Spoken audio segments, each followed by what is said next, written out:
এই মুহূর্তে রাজধানীর এভার কেয়ার হাসপাতালের সামনে থেকে সরাসরি যুক্ত হচ্ছেন সহকর্মী নাহিদ প্রিন্স। নাহিদ, বেগম খালেদা জিয়ার চিকিৎসার বিষয়ে নতুন কি তথ্য আছে আপনার কাছে? মুশফিক, বেগম খালেদা জিয়ার বর্তমান অবস্থা নিয়ে এখনও কোনো তথ্য নেই। আমরা যদি বলি যে জীবনের প্রতিটি মুহূর্তেই যে ক্যালেন্ডারের পাতায় যে একটি মুহূর্ত থাকে যেখানে প্রতিটি ঘন্টায় সিদ্ধান্ত পরিবর্তন হতে পারে, তো এমন এক সিদ্ধান্তেই বর্তমানে আছেন বেগম খালেদা জিয়া, যেখানে প্রতিটি মুহূর্তেই তার যে শারীরিক অবস্থা বা তার যে রোগ সেগুলো পরিবর্তন হচ্ছে। যেমন লিভারের যে সমস্যা ছিল সেটি অনেকটাই কাটিয়ে উঠেছেন তিনি, তবে কিডনি জটিলতায় এখন ভুগছেন, সেটি ডায়ালাইসিস চলছে। তো এই যে বহু তার যে শারীরিক অবস্থা সেটি যদি বলি যে এত রোগ নিয়ে তিনি এই হাসপাতালে ভর্তি আছেন, যেখানে একটি জটিলতা থেকে উতরে উঠলে আরেকটি বাধা দিচ্ছে।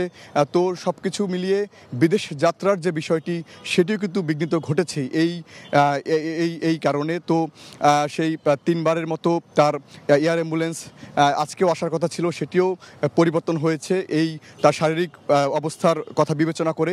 মেডিকেল বোর্ড আসলে চেষ্টা করছেন তাকে যত দ্রুত সম্ভব সারিয়ে ওঠার বা সুস্থ করে তোলার। তো গেল পরশুও তার ব্যক্তিগত চিকিৎসক ডক্টর জাহিদ হোসেন বলেছিলেন যে তিনি এর আগেও বহুবার এই এভার কেয়ার হসপিটালে তার নানান জটিলতা নিয়ে এই হাসপাতালে ভর্তি হয়েছিলেন, কিন্তু এবারের যে তার শারীরিক অবস্থা তার আগের তুলনায় কিন্তু অনেকটাই কম থাকলেও এবার তিনি অনেকটাই দীর্ঘ যাত্রাই পোহাতে হচ্ছে হাসপাতালে। তো এখান থেকে তিনি কবে সেরে উঠবেন বা সেখান থেকে সুস্থ হয়ে কবে উঠবেন সে বিষয়টা এখন অনিশ্চিত। তবে তার নিবিড় পর্যবেক্ষণ এই হসপিটালে চলছে। তো সবশেষ তথ্য আপনাদেরকে জানিয়ে দেব যদি আমরা জানতে পারি যে কি বিষয় রয়েছে সামনে। তো এই ছিল আমার কাছে সবশেষ।